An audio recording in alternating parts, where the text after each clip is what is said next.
Welcome to my channel English Stories Hub. The first time Noah Carter heard the ocean whisper his name, he laughed it off. People didn't get caught by the sea, not in real life, not in Florida, where the waves were just waves and the sun burned your shoulders red if you stayed out too long. Noah was 17, barefoot on the sand of a quiet stretch near Cedar Key, skipping stones and pretending he wasn't thinking about how his life felt like it was shrinking instead of growing. His mom used to bring him here when he was little.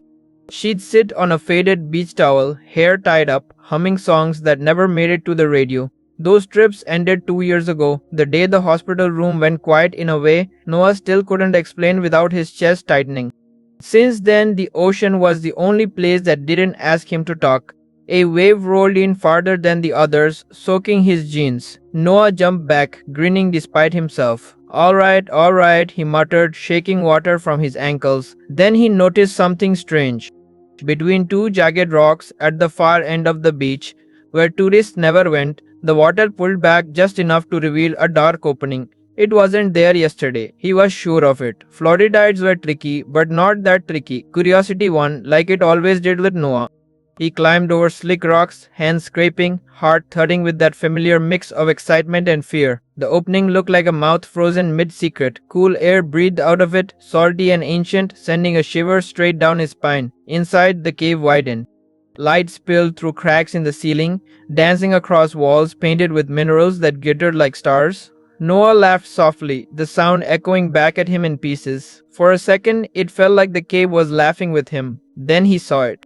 Carved into the stone, low and careful, were words, old ones, weathered, but readable. Only the broken-hearted may pass. Noah swallowed. His throat felt tight, like it did when he thought of his mom's empty chair at dinner. That's creepy, he whispered, even as his feet moved forward. The cave sloped downward, and the sound of the ocean faded until all he could hear was his breathing and the slow drip of water. Memories crept in with each step. His mom's laugh when he spilled orange juice, the way she squeezed his hand before every swim meet. He wiped his eyes, annoyed at himself, annoyed that grief still had claws. At the end of the passage, the cave opened into a hidden chamber. Water filled the center, glowing faintly blue, as if the moon lived underwater. Noah stared, mouth open. A quiet awe escaped him before he could stop it.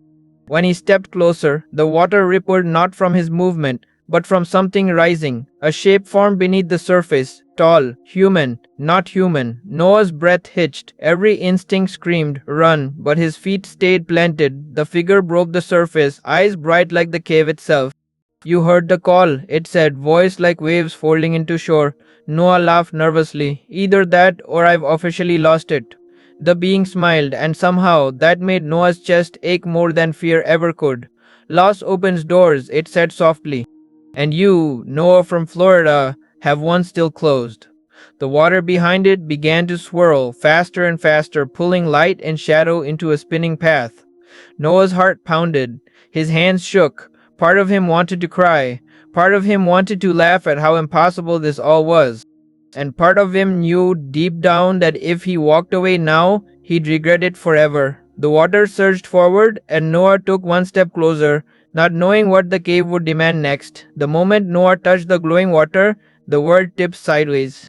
Cold wrapped around him, sharp and shocking, stealing the air from his lungs. He thrashed instinctively, panic bubbling up fast and ugly. His mouth opened in a silent shout, but no sound came out. Just when his chest burned so badly he thought it might split, the water warmed, softened. It held him instead of drowning him. He gasped, and somehow, impossibly, he could breathe. Noah floated in a vast underwater corridor, walls curved like cathedral arches made of coral and stone. Light pulsed gently, guiding him forward. He let out a shaky laugh, bubbles rising around his face. Yeah, okay, he muttered. This is officially insane. As he drifted, images formed in the water beside him, not reflections, memories. He saw himself at 10 years old, learning to swim while his mom cheered too loudly from the shore. He saw the hospital again, the flat monitor, the doctor's careful voice. His stomach twisted. Tears slid free, dissolving into the water, and for the first time, he didn't wipe them away. The corridor opened into a massive underwater cavern. Creatures moved in the distance, graceful, glowing, nothing like anything Noah had ever seen on nature documentaries. In the center hovered the same being from the cave, waiting. You carry grief like an anchor, it said, not unkindly. Noah crossed his arms, defensive. It's not like I asked for it. No, the being replied, but you chose to keep it. That hit harder than Noah expected. He laughed once, sharp and bitter. What was I supposed to do? Forget her? The water around them darkened slightly, responding to his anger. The being shook its head. Remembering is not the same as drowning. With a gesture, the water shifted again. Noah found himself standing on solid ground, soaked but steady, inside a perfect recreation of his childhood home. The smell of pancakes hit him so suddenly his knees almost buckled. His mom stood at the stove. Noah's breath caught. Mom? His voice cracked in half. She turned, smiling the same crooked smile he'd memorized. You grew taller, she said. He rushed forward, laughter and sobs tangling together, but passed straight through her. The emptiness punched him in the chest. He dropped to his knees, hands shaking, a sound escaping him that was somewhere between a cry and a whimper. I miss you, he whispered. She looked at him gently. I know. The scene faded, leaving Noah alone again with the being. His face was wet, his chest aching, but something inside felt lighter. Raw, but lighter. Why show me that? He asked. Because the cave does not heal, the being said. It reveals. The ground trembled. Cracks formed, water seeping up around Noah's feet. You have a choice, the being continued. Stay here, wrapped in what was, or return, carrying what is. Noah looked down at the rising water. Fear flickered, but so did something else. Determination. He wiped his face and stood up straight. I don't want to forget her, he said. But I don't want to disappear either. The being's eyes glowed brighter. Then you are ready for the final door. The cavern walls began to collapse inward, water rushing fast, pulling Noah toward a blinding light. His heart raced. He laughed breathlessly, half terrified, half exhilarated. As the current grabbed him, one thought echoed louder than the rest. What if going back meant losing this place forever? The light swallowed him whole, and Noah had no idea what kind of world he was about to wake up in. Noah woke up coughing, salt water burning his throat, hands digging into wet sand. The sky above him was painted pink and gold, sunrise breaking over the Florida coast like nothing extraordinary had happened at all. He rolled onto his back, laughing hoarsely, then stopped when tears followed without warning. The cave entrance was gone, just rocks, ordinary, boring rocks. For a long moment, Noah lay there, chest rising and falling, listening to the waves. He half expected the being to rise from the surf, to tell him it was all a test, that something more was coming. Nothing did. He sat up slowly. Something felt different, not magical, not loud, just quieter inside. The heavy pressure he'd carried for 2 years wasn't gone, but it wasn't crushing him anymore either. Life didn't pause to admire personal breakthroughs. By the time Noah got home, his phone buzzed with missed calls about school, about work, about decisions he'd been avoiding. Normally, that would have sent him straight back into his shell. Instead, he exhaled and called back. Days passed, then weeks. Noah found himself doing things he'd stopped doing. Swimming again, laughing without feeling guilty afterward, talking about his mom without his voice breaking every time. Sometimes it still did, and that was okay.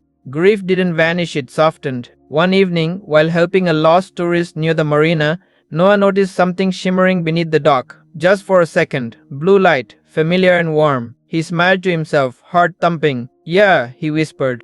I remember. That night he dreamed of the ocean not calling him, not pulling him under, but walking beside him like an old friend. When he woke up, there was a calm certainty in his chest. Months later, a storm rolled in fast and wild. Noah stood on the beach, rain soaking him, wind roaring in his ears. People ran for cover, but he stayed, laughing as the sky cracked open. He felt alive in a way he hadn't since before the hospital room went quiet. The waves surged, and for a heartbeat the water parted near the rocks. The cave flickered into existence. Noah's breath caught. His feet moved forward on instinct, then stopped. He smiled sadly, shaking his head. Not today, he said. The cave lingered, then slowly faded, like it understood. Noah turned back toward the lights of town, toward unfinished dreams and imperfect healing. His chest still ached sometimes. He still missed her every day. But he was moving, living, and somewhere beneath the waves the ocean watched, patient and proud, because some doors are meant to be found once and remembered forever. Years passed the way waves do, sometimes gentle, sometimes rough, always moving. Noah grew older without really noticing the exact moment it happened. One day he was a kid trying to outrun grief, And the next, he was a man standing barefoot on the same Florida shore, coffee cooling in his hand, sunrise stretching across the water like a promise kept. Life hadn't turned perfect. It never did. He lost people. He failed at things he cared about. There were nights when silence still felt too loud and mornings when getting out of bed took more effort than he liked to admit. But he learned something important along the way. Pain didn't mean he was broken, it meant he loved. Noah worked near the ocean now, guiding small boats through tricky channels, helping tourists who underestimated tides and locals who respected them. People said he had a calm way about him, like someone who'd seen storms from the inside and knew they always passed. He'd smile when they said that, a soft ha ha ha slipping out, because if only they knew. On the anniversary of his mother's passing, Noah returned to Cedar Key alone. No flowers, no rituals, just him and the sea. The air smelled like salt and memory. He sat where he used to skip stones, rolling one smooth pebble between his fingers. "I'm okay," he said quietly, not to convince himself, just to state a fact. The water shifted, no glowing cave appeared, no swirling light, just a gentle pull, a familiar rhythm brushing against his ankles. Noah closed his eyes, and for a moment he felt it again, the warmth beneath the water, the voice like the shore, the understanding that some losses carve space instead of emptiness. A laugh bubbled up, surprising him. He shook his head, eyes stinging. "You really changed everything, you know that?" The waves answered by breaking softly, like applause meant only for him. As he stood to leave, he noticed a child nearby, no older than 10, staring nervously at the water. The kid's parents were distracted, arguing softly behind him. Noah recognized the posture immediately, the way fear and curiosity wrestled in the same small body. "You scared of the ocean?" Noah asked gently. The boy shrugged. "My mom says it's dangerous." Noah nodded. "It can be." He crouched down, picking up a stone. "But it can also teach you how strong you are." He skipped the stone once, twice, 3 times. The boy's eyes lit up, and awe slipped out, pure and unguarded. "Wanna try?" Noah asked. The boy grinned, fear loosening its grip just a little. As Noah walked away later, he felt something settle into place. The cave hadn't been about escape. It had never been about magic. It was about learning when to hold on and when to step forward. That night Noah dreamed again. He stood inside the cave, older now, steadier. His mother was there, not as a memory, not as a ghost, but as a feeling so warm it made his chest ache in the best way. She didn't speak, she didn't need to. Her presence wrapped around him like a final lesson. When he woke, tears ran freely down his face. He didn't rush to stop them. Somewhere deep beneath the ocean, light pulsed once, then settled into stillness. The cave closed, not sealed, not lost, just complete. Noah carried it with him now, in the way he listened more than he spoke, in the way he laughed without guilt, in the way he loved without fear of the pain that might follow. Because the ocean never really hides its caves. It waits for the right hearts to stop running long enough to hear the call and the courage to walk away when it's time. And far out at sea, the waves whispered Noah's name one last time, not as a call, but as a farewell. Moral of the story is, grief does not disappear when ignored. It transforms only when faced with honesty and courage. Healing is not about forgetting loss, but learning how to carry love without letting pain define you. Some doors appear to change us, not to keep us forever, but to teach us how to move forward. Thanks for watching my video. Please subscribe my channel, like, share, and comment on my video. Bye guys.